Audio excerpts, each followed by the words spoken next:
Being able to build out and define your character is one of the core parts of any great role-playing game. So when a game like SAGAS comes out, you have something really special.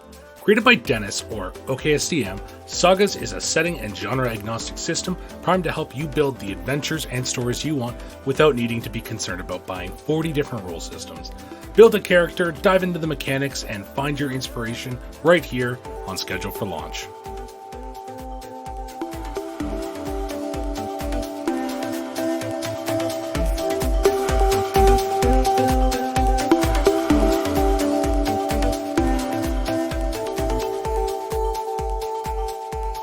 Welcome to Schedule for Launch, a podcast to discover the projects that you may have missed. This week, I'm glad to be back, starting off the new year with a really cool game, and with somebody I've been talking to a little bit. Dennis, thank you so much for joining me on the podcast on, not to date this too much, but on New Year's Eve. Well, thanks for having me, and Happy New Year. Happy New Year to you, too. So we're going to be talking about your game, SAGAS, which is really cool. It's a very interesting game, an acronym which I didn't realize at first either. And I thought that was brilliant. I love a good little bit of wordplay in my titles and stuff like that. So I mean, we were going through the names of like trying to figure out what to call this thing. We were like, okay, it's going to be a universal system. It's going to be able to be played in any setting, in any genre. You're going to be able to do any character, any world, but what are we going to call it? And we went through must have been several dozen different names. Mm-hmm. But it was very clear when it was first mentioned that it was going to be SAGAS, which is an acronym for Setting and Genre Agnostic System. And everybody was like, that's brilliant. And we didn't even suggest anything after that. I played the Kickstarter for it, and I saw that pop up, and I was like, oh, that is very clever. And I was immediately more, because for what it is, it's a great name already. And then you break it down a little bit, and we're going to talk about that a little bit more. But before we really dive into SAGAS, can you tell the audience a little bit about yourself? Yeah, sure. Hi, I'm Dennis. You can find me all over the internet at okayest__DM. I got my start in TTRPG content creation over on YouTube with my channel OKSDM, where I make mistakes running games so you don't have to. And I had a lot of fun doing that for a long time, but I started to move out of that earlier this year with the whole OGL, minor apocalypse we had January 23. And I started moving into more actual live streaming stuff and obviously game design. And I think that's the direction I'm going to continue going. But my GM advice videos are still up on YouTube.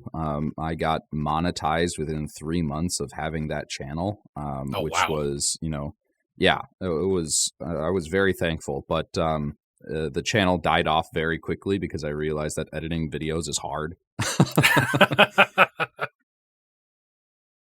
So that's still there if you want to. I still stream on there very often, and but now we're doing game design, and I'm fucking loving it. You've done a really good job, especially with this being the first. Well, it's like the first big release.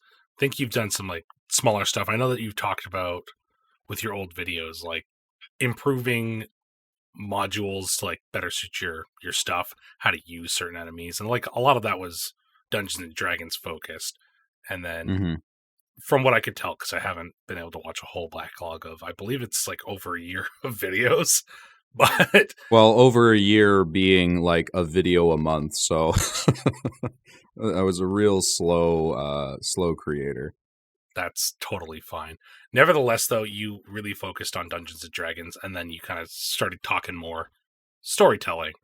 And I know that there's just from the Discord alone, there's a huge drive and love for SAGAS as it's being announced and people being really excited about that. So what is SAGAS? Well, I've got up here in front of me a real quick little elevator pitch that I'll read out, and then I'll go into more detail, obviously. All right, yeah, of course. So, SAGAS, Setting and Genre Agnostic System, is a universal, rules-light TTRPG designed to easily tell your story in any world. You can choose from over 100 features to build your character or use guidelines for quickly making your own unique abilities. SAGAS also promotes helping allies over helping yourself, and using the smooth and fast combat rules, you can describe the epic team combos that take down the final boss. SAGAS uses a check-based roll-under resolution system. Your character features change the size of the die you roll, and your allies can help by giving you more dice to roll, improving your chances of getting the lowest possible number. This game will be made available at no charge. It's going to be pay what you want on DriveThruRPG, even in its final iteration. And the playtest, which is up there on DriveThruRPG right now, is only 35 pages. The playtest is also so well done. I wanted to bring that up first and foremost because I look at a lot of games, but I was able to just be like, okay, these are the core mechanics that I need to use. And this game is so easy to learn.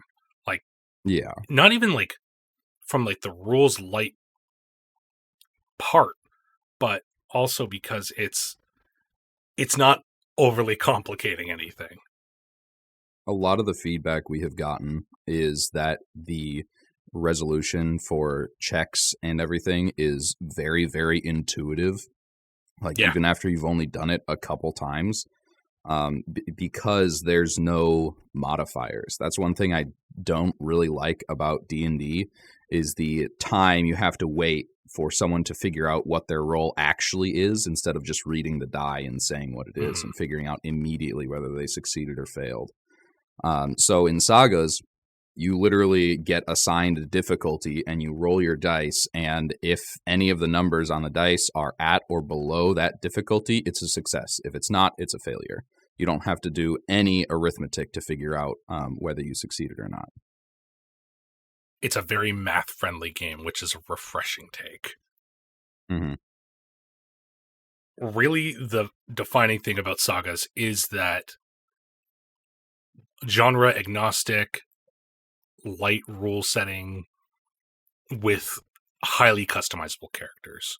What made you go towards something that's setting agnostic instead of something that's a little bit more tuned in on one theme specifically?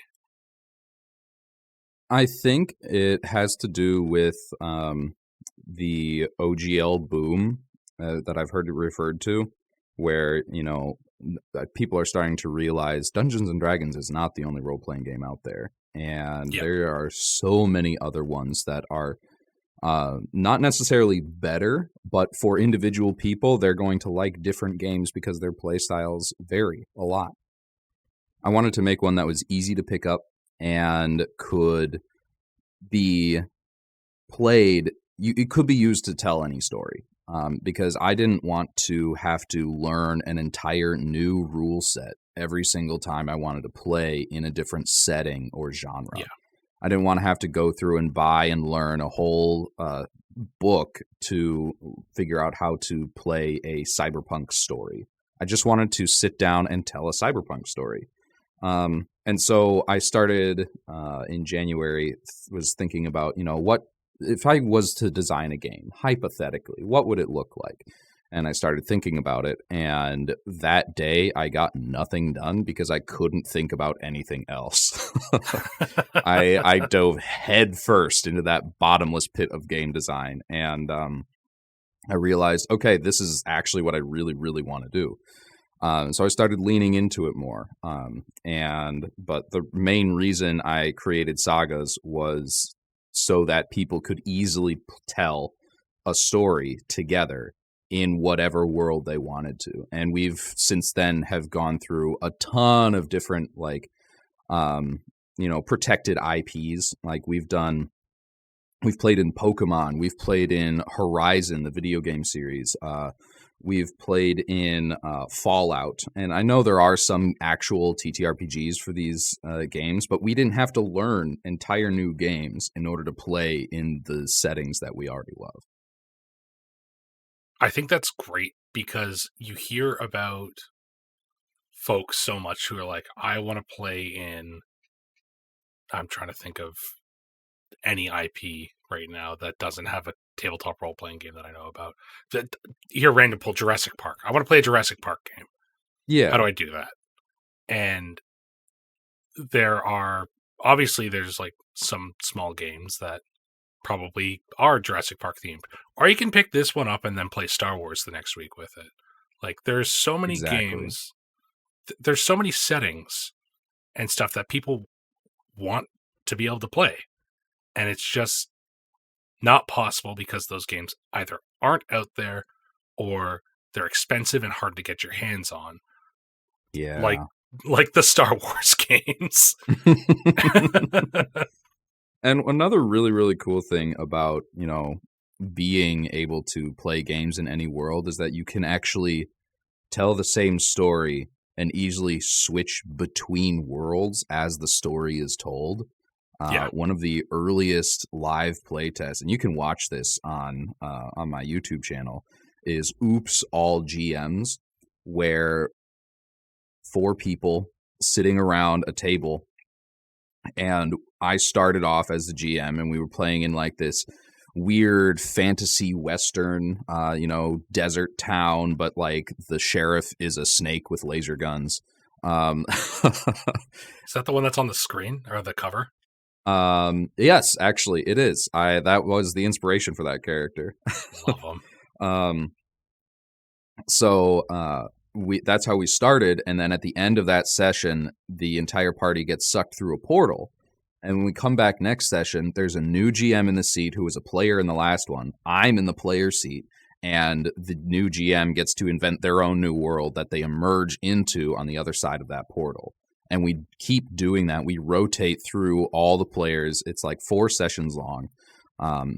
And it was a ton of fun being able to play the same characters in different worlds. And one of my personal favorites things about that was we got to reflavor our characters to fit those worlds. Like we get to describe, you get your fire wizard, right?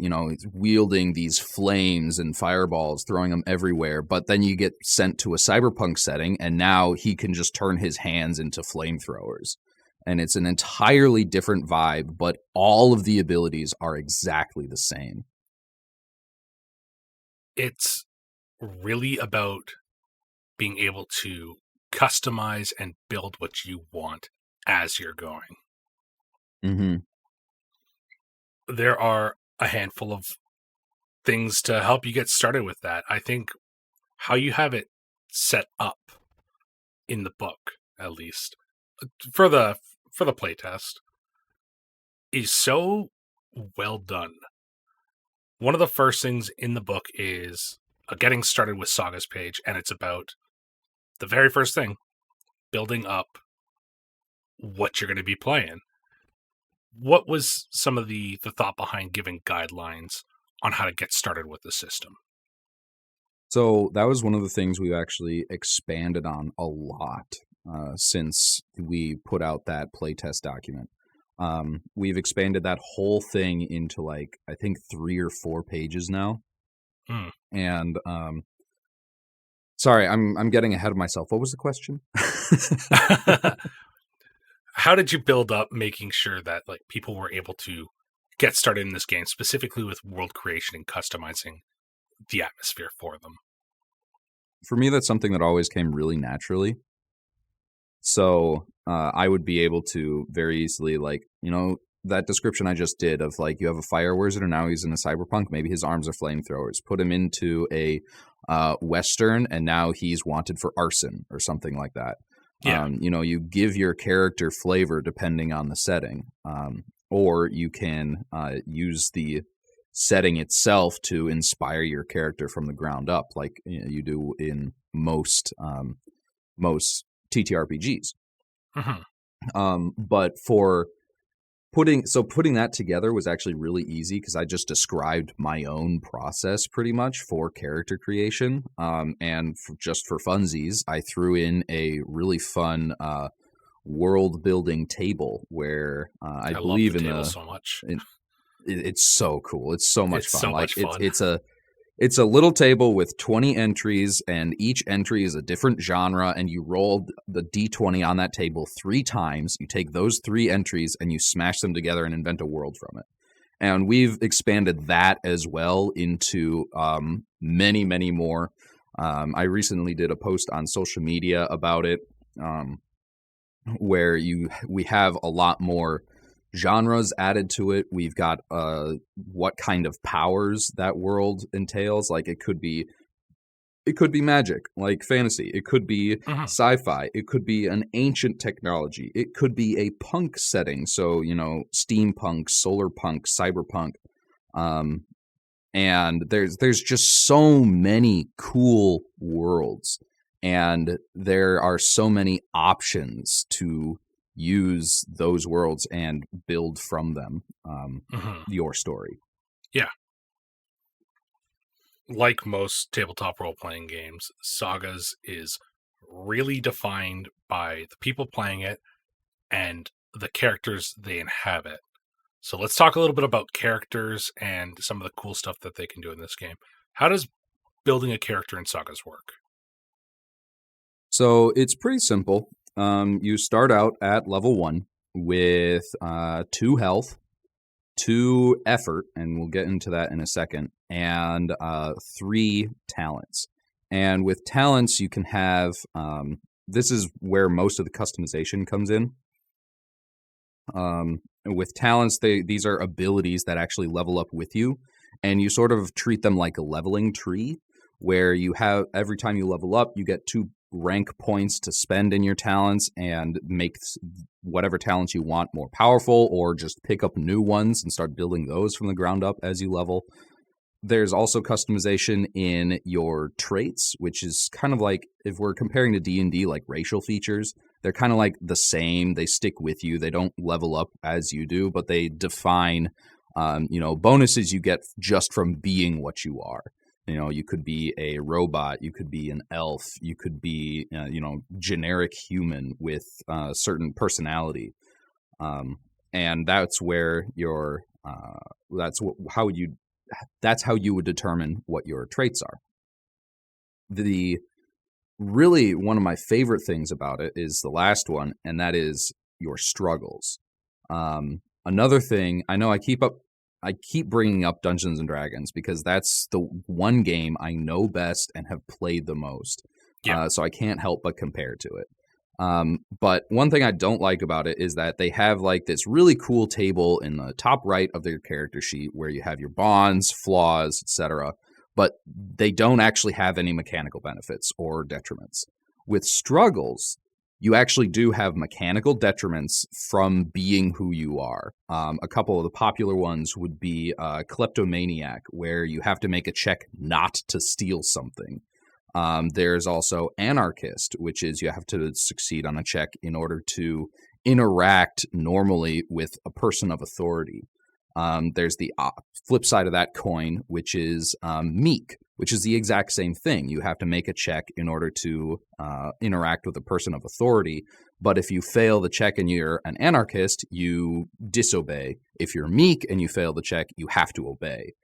Stuff like that. And most of the struggles are like personality based, or something about like maybe an injury, like you have bad eyesight, bad hearing, one of your senses is damaged in some way.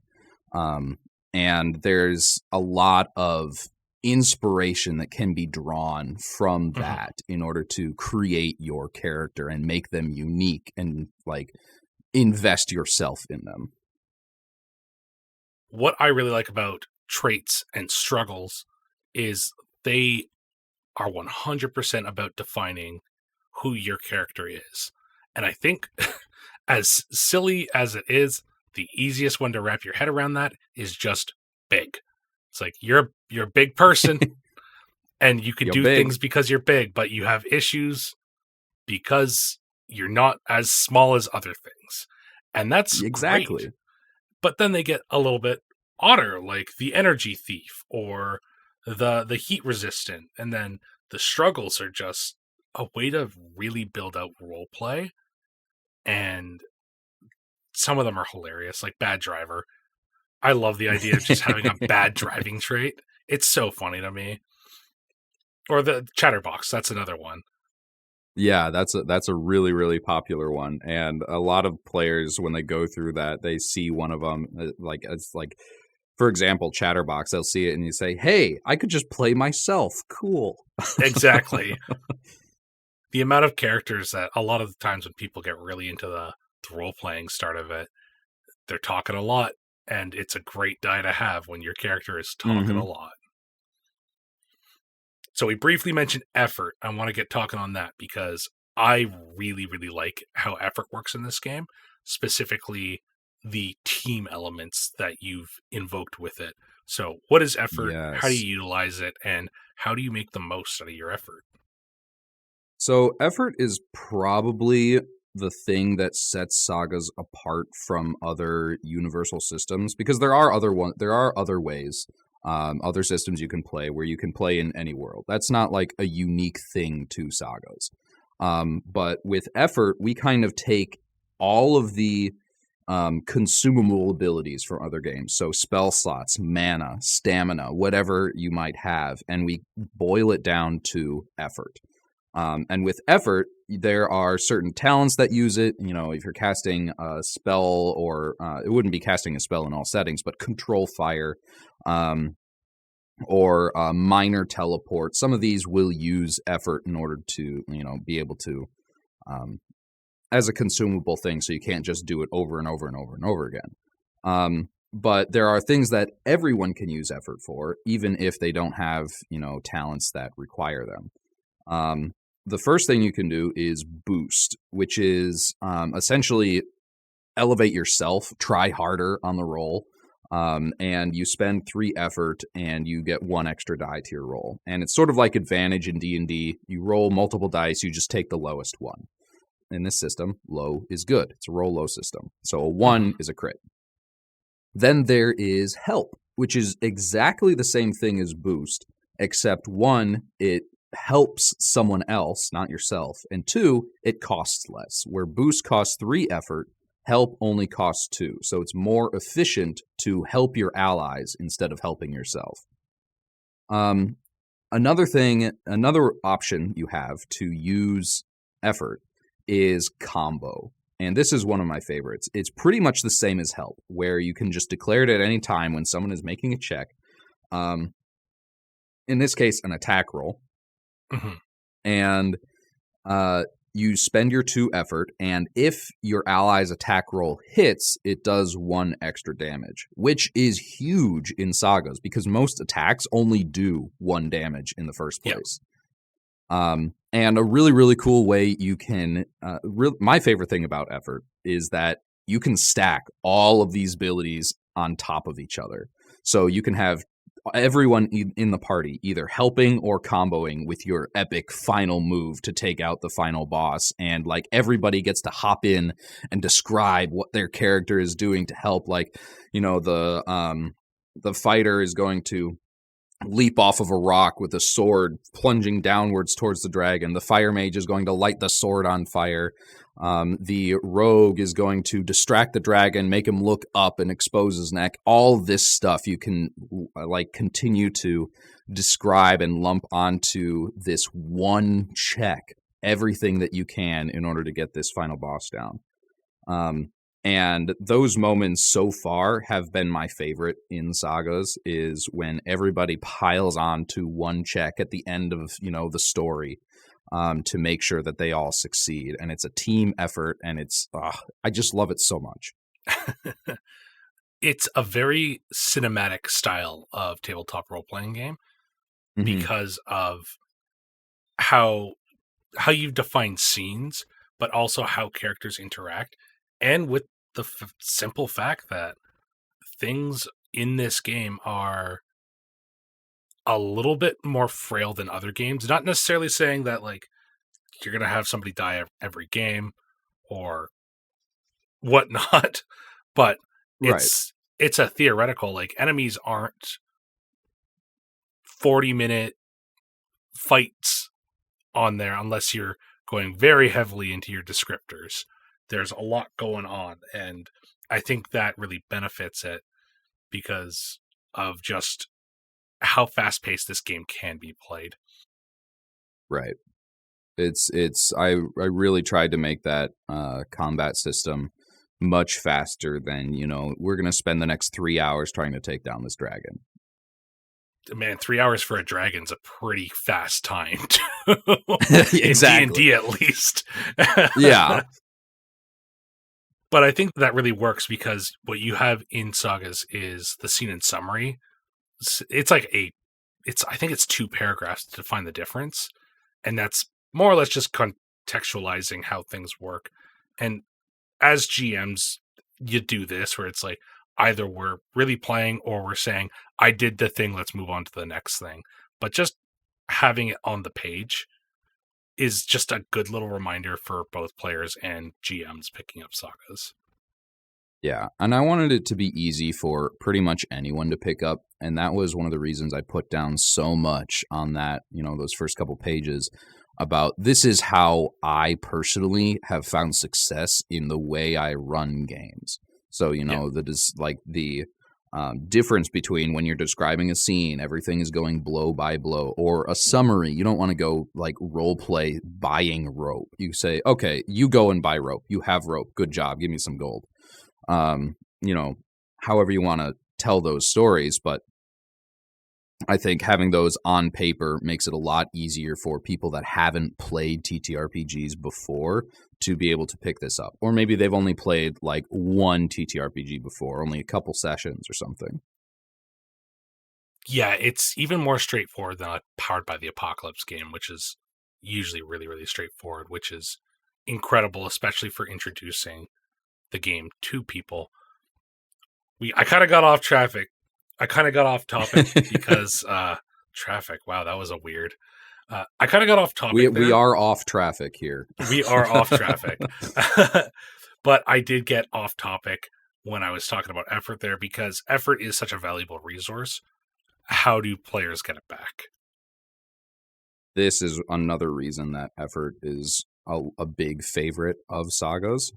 Whenever you fail a check, any check, that means attack rolls, that means an avoid check when a monster is attacking you, that means trying to talk to someone. Every single time you fail a check, you get 1 effort back until you're back up to your maximum. And I definitely stole that from Powered by the Apocalypse and, all the games that are associated with it, because I saw someone playing that. And I said, oh, you get experience when you fail? That's brilliant. I'm stealing that and reflavoring it for my own thing. And, that's kind of how game design is supposed to work. You, find cool stuff that you like from other games and put it into your own after screwing with it for a bit. Mm-hmm. I think it works really well, especially for a game that has so many cool abilities that players can take. Mm-hmm. And something that promotes teamwork.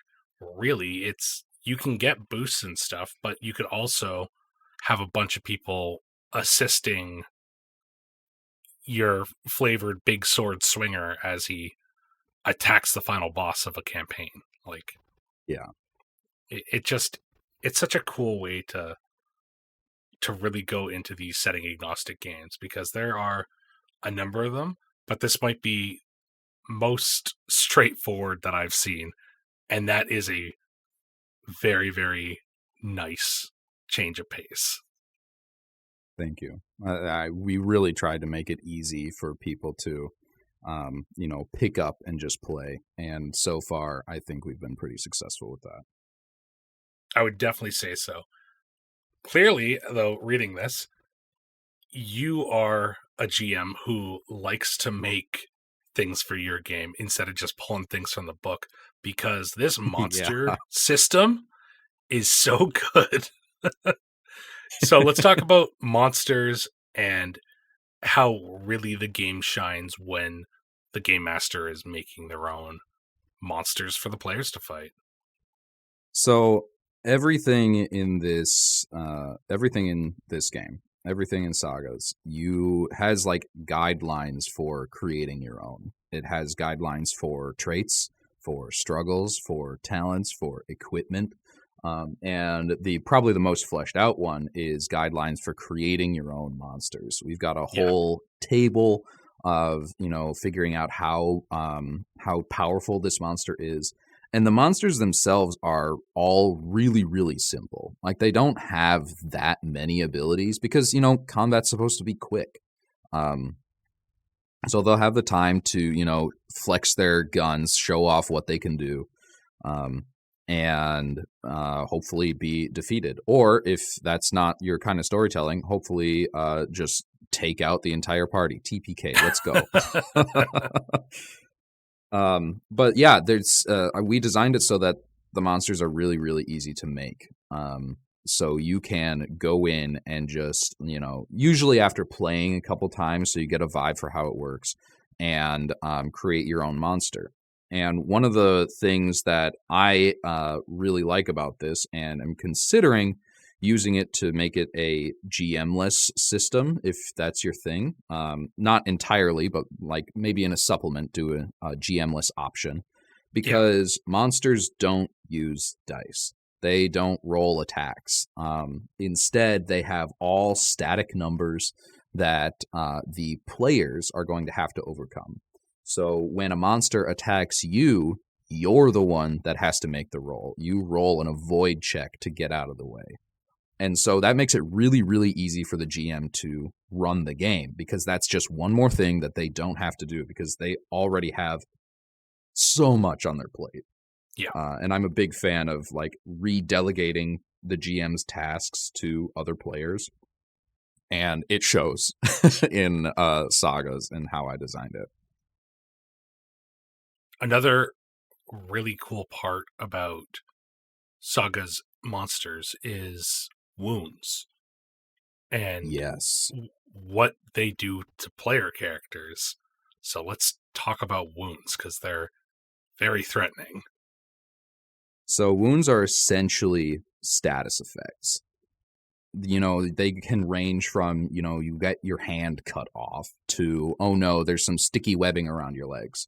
And each one of them is usually pretty easy to remove. You just have to, as long as it's not too bad, it's easy to remove. In most cases, you can rest and you reduce the wound severity by 1 in order to, start the healing process for it. There are some where, it's a magical wound and you can't heal it by resting, and you have to, it's a quest line right there to, get your wizard's eyesight back or whatever. Yeah. But another reason that I am shying away from D&D, another thing I don't like about it, is that it's not a very realistic or story-oriented mechanic where you just heal fully every time you rest. So in Sagas, you do get all of your hit points back when you heal. But if you have a severe wound, like a laceration across your chest that just won't stop bleeding, you will continue to have that past rests if it's bad enough. Every time you rest, you only get to reduce the wound's severity level by 1. But if you got hit multiple times and this wound was applied to you 3 times, it's going to take 3 days for it to go away, not just, one and done. I think in the pre-made monsters, that best shows in the Fire Dragon with its blazing breath attack that gives you full body burns. It's a really intense imagery that makes a lot of sense. So obviously after you fight... you're being consumed in fire from a giant magical lizard. Yeah, it's something that, like, clearly this would suck for a long time. So it's going to take some time to heal from that. And I think that what Sagas also does really well is it gives players that option where if they're really hurt and need to take the downtime, it's not like the one that comes to the top of my head is Tomb of Annihilation.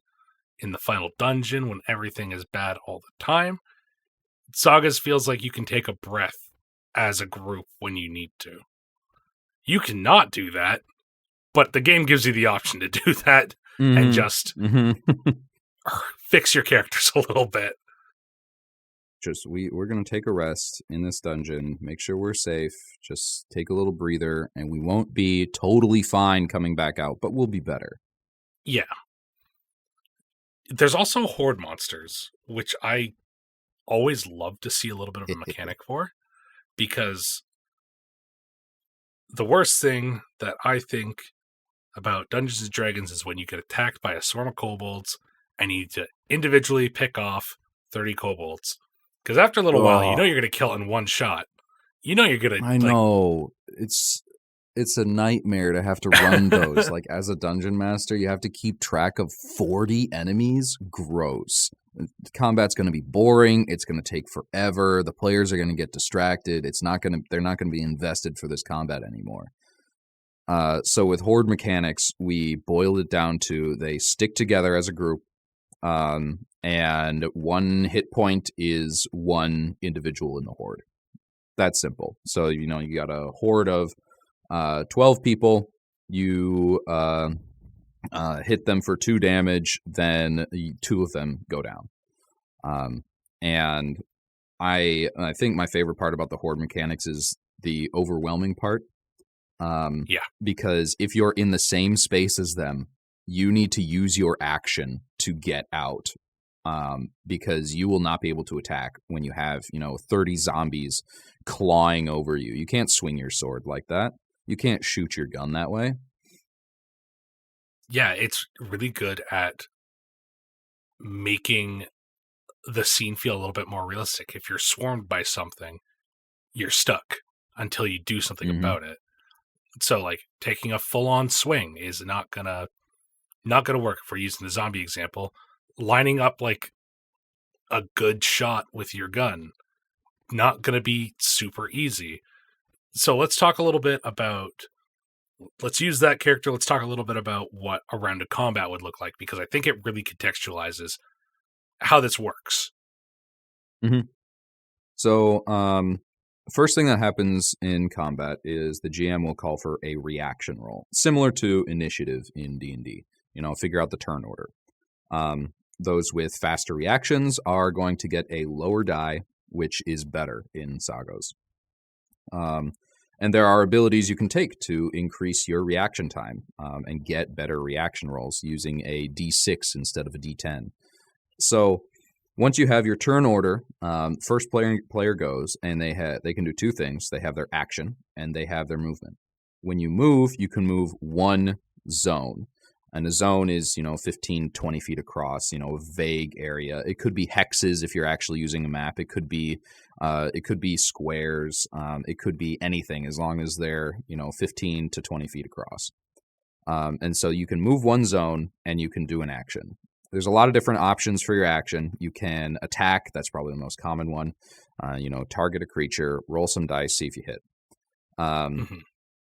You can move again, sort of like the dash in D&D, where you you just move another zone. You can brace, which is really cool. You basically hunker down, and if you get hit after you brace, then you lose effort instead of health. It's a good way to make sure that you last as long as you need to, especially if you're trying to tank the front line.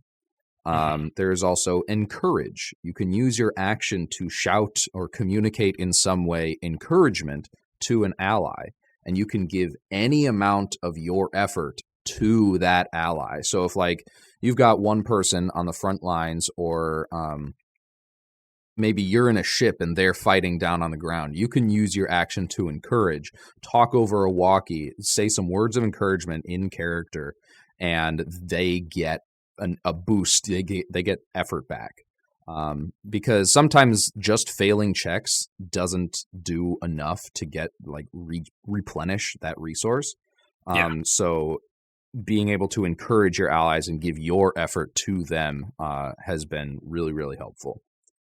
Let's see, what else can you do with your action? We got attack, we've got encourage, we've got move again, we've got brace. I feel like I'm forgetting one. Is it help? Is that the one that's... Oh, that would be under No, because Never mind. help you don't actually need to use an action for. That's the cool thing about it. When you're helping another character, that's on their turn. So you don't even need to spend any actual action to do it. You don't have to prepare to help. You can, you did your attack and everything on your turn. Now your enemy, your ally is doing their attack and you want to help, you can just help. You don't have to spend anything but your own effort to do that. And you can do it at any time. Turns are really, really quick. You move and you do something. That's it. You don't have to keep track of how many actions does this activity take or which kind of action does it take. No, you just get an action.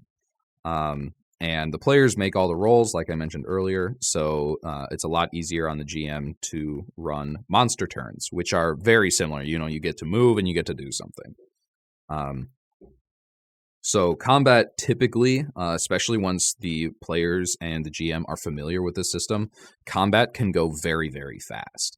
There are some people that like to, slow it down with description. Like they get to describe how epic they're, stalking out of the shadows with their 2 daggers to slice open the back of the monster. Or they can just say, okay, I roll, I hit, okay, I do 1 damage, that's it. My turn's over. So if you don't want to describe things, you don't get bogged down in, math, which was one of the original goals of Sagas from the outset when we started creating it. And I think that's another one we've succeeded in, achieving. Mm-hmm. In the unfortunate event that it happens, what does hitting 0 HP do in Sagas? Oh, this is, I know I've said I like a lot of things about Sagas already.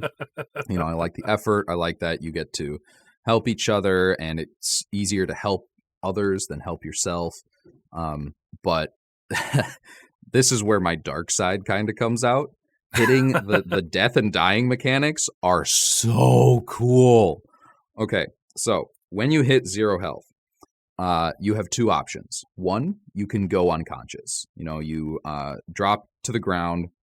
You can't take actions. You can still be healed and get back up and in the fight and everything, and all that. The other option you have once you hit 0 health is to take your last stand. And there's a lot of mechanics associated with this, but it boils down to you get a huge power boost, but death is certain. You can't be healed. You are going to die. Oh, I just think it's so cool. It's a very cool, using the zombies especially, that's a very cool mechanic in that kind of story, right? You imagine it, we've been using this example. The Horde gets in on one of the players. They get bit a bunch, and they go down to 0. They last stand and take out as many as they can with them. Yep. When you last stand, you get 2 dice for every attack just as a base. People can still help you and everything.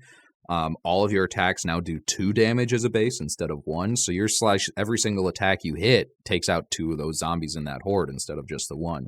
And you can actually, you might even be able to get the horde down. You might win the fight. Even if you do, you're going to die. And you'll be able to have that, classic cinematic character death moment where you have one last conversation with a close friend or a loved one or something. It's essentially, think Boromir and his death from Lord of the Rings. Yep. Spoilers, sorry, if you haven't seen Lord of the Rings or read it, Boromir dies. If you haven't seen Lord of the Rings, this probably isn't the podcast for you either. You're probably in the wrong realm. Thank you for listening. Thanks for listening, but so he gets hit with 3 arrows, right? That's very, very last stand. He should be long dead, and he will be, but he's still going to fight and do what he can to make sure, the halflings get away. It's so good. I really like the death mechanic in this. Unconsciousness is still very threatening. I think that's one of my biggest issues in a lot of the fantasy games like Pathfinder 2nd Edition and Dungeons and Dragons. It's 0 HP does not feel that scary, especially after level 5, where you start getting resurrection magics. But it can be very cinematic and very, very scary in Sagas, and I really like that. Yes, it can. It really, really lends itself to... its name might be Sagas, but I think it also really lends itself to one-shots and miniseries. Especially because of this last stand, death and dying mechanic. Like you want to be the one. Like I personally love being the person that, you know, you get that screen time when your character finally draws their last breath and what their last line to their loved one is. Make sure you get away, whatever. But being able to be there in that moment and having that screen time, it just feels awesome every time. Even if I'm the one running the game and I see one of the players do it, they lean so hard into it, and it's amazing. It's a lot of fun. I love death and role-playing games. I'm not out to kill players, I should say. I just think that it can do so much for a story. It really ups the stakes. And it can do some really cool stuff in a story, frankly. Just I think it's a really interesting way.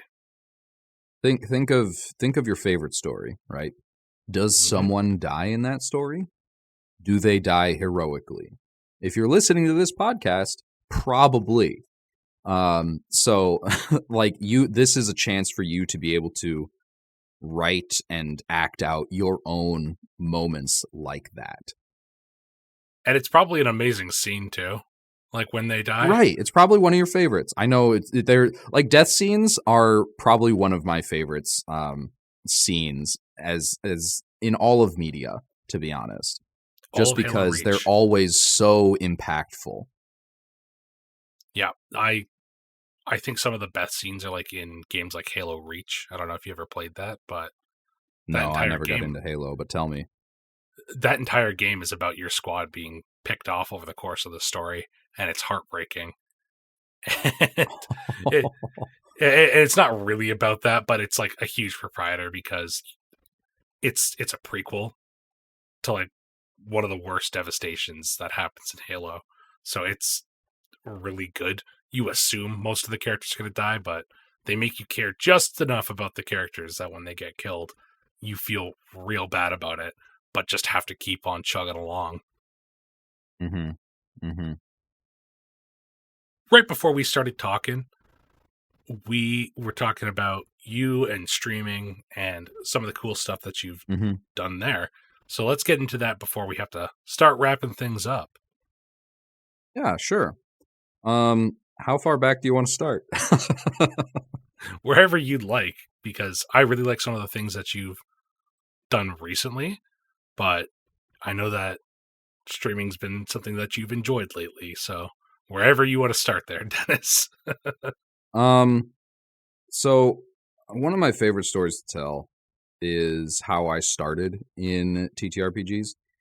And I used to say that I started as a GM. You know, I found the books in a closet somewhere, and I read them, and I realized it was a game, and I'm like, oh, this would be so cool. And I think it was D&D 4th edition that I was reading at the time. Okay. And so my dad took me, and so I started like reading those books. And I, fell in love with it immediately, got a group together, played our first session. It was awful. We had a great time. And, we did like a whole campaign like that. Well, I was still learning the ropes. So were they. It was just this chaotic nightmare, and we had so much fun. That's not actually how I started. It wasn't until recently that I recalled a deep buried memory of the real start. And I think I was in middle school or so at the time. And my dad, who had played, D&D when he was in high school and college,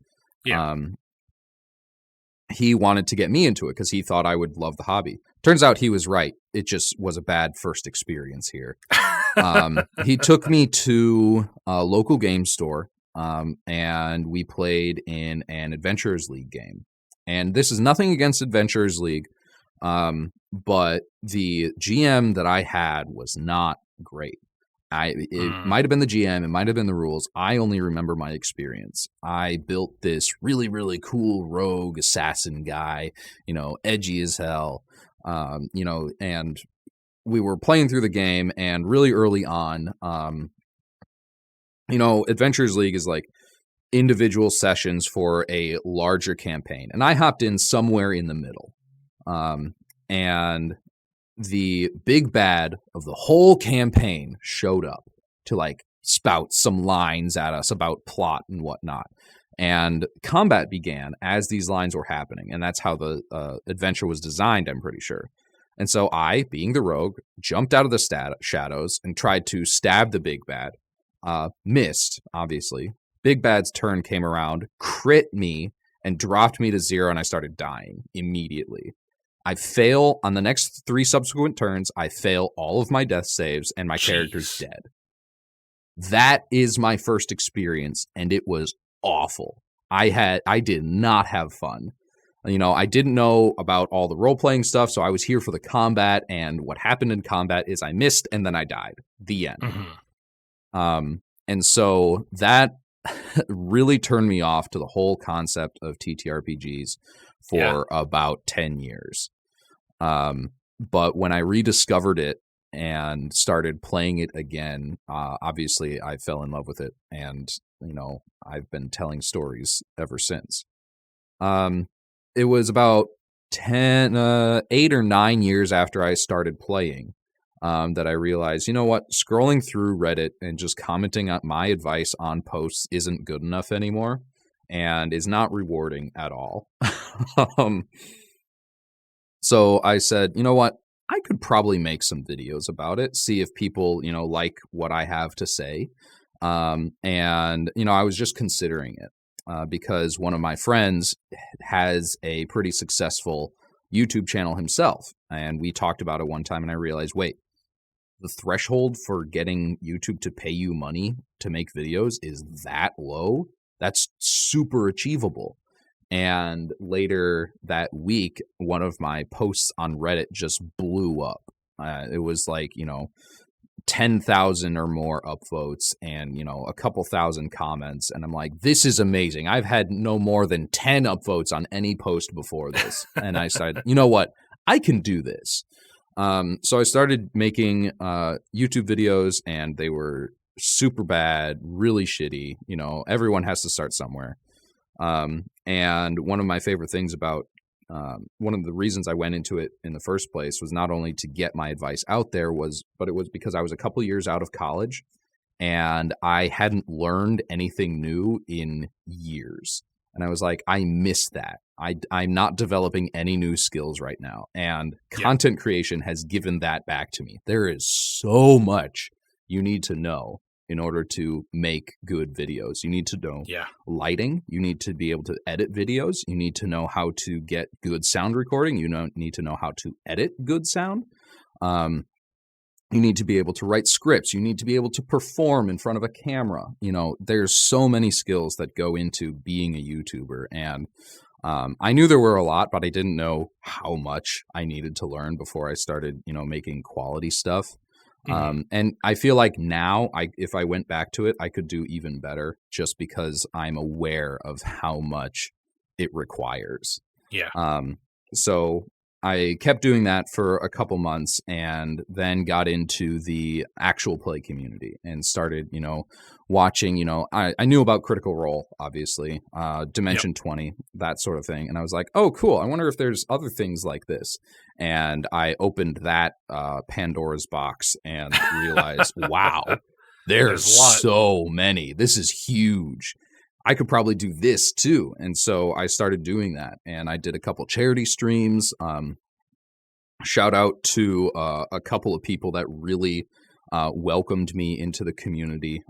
Jordan from Flutes Loot welcomed me in as a YouTuber. Alex from Constructed Chaos as well. As far as the actual play goes, both Sarah, the Hype Goblin, her stuff is all amazing, and she's super nice. Jess the Human over on Twitch, also fantastic, taught me what I need to know about how to do a charity stream. That's another thing I love about this space, and I want to keep doing this probably for as long as I live, because everyone here that makes this content is so welcoming, and it just feels amazing to have conversations like this, like we're having right now, about the things we love. And we could talk about this, like, if you wanted, this episode could be 3 hours easily. Oh, probably. And that's where I am right now. Like, game design is honestly another box that I've opened and haven't dived into too much yet, but I think it's another space where I'm going to be able to, strut my stuff and make a ton of lasting friends doing it. Yeah. That's really amazing. I love that. And for you, like, just, I know that I personally was able to connect, and it's a little bit of a weird spot when you're like doing an audio only podcast where you exclusively talk to game designers and like different people in the indie community. And I love it. And being able to see their audiences grow is so cool. Like, just how positive the space has become over the past couple of years is incredible. Yeah, it's amazing. I want to do this the rest of my life. Dennis, you're getting ready to launch the Kickstarter. So let's talk about that, because that's kind of the most important part of this entire interview right now. So let's talk about the Kickstarter. Yeah, I mean, we're called scheduled for launch, right? Well, the launch is scheduled. It is scheduled for January 8th. That is coming up very quickly. We're going to have a launch party stream over on YouTube where there's going to be a bunch of Q&A. If there's something we didn't talk about here, I don't know when this is going to come out, but if it's not January 8th yet, you'll be able to go either look at that stream or watch it and see some of the other Q&A, because it's not going to be just me. The entire team of people that I've hired to help work on this. We've got our artist, we've got our layout designer, we've got our project manager, and our editor. We're all going to be there, fielding questions, and, just hanging out while we actually launch the Kickstarter while we're live. So very excited, very nervous. It's been coming up. It's felt like tomorrow for the longest time. And once we hit launch, I think a lot of things are going to change and start becoming very real very fast. Yeah. I feel guilty that we weren't able to talk about all the amazing people that you've brought on for this, because looking at their work, they seem great. They are. They're so, it's amazing. I'm so lucky and blessed to have an amazing team behind me for this. Dennis, what is it about the tabletop role-playing space that invigorates you to create? These conversations, talking about the things that we love in this professional context and for the benefit of an audience. It's my favorite thing ever. And I want to do as many of these as I can in the future. That's awesome. I love it. Final question, Dennis. Where can people find out more about you and SAGAS? Well, if you want to find out more about me, you can follow all my socials at okayest__DM, or my YouTube channel, okayestdm. If you want to find out more about SAGAS, I'm sure there will be links in the description for our Kickstarter. But the current playtest that we were talking about earlier is available on Drive-Thru RPG right now. And you'll be able to find it if you just go in there and search SAGAS Beta Playtest. As always, audience, like Dennis said, those are going to be down in the description below.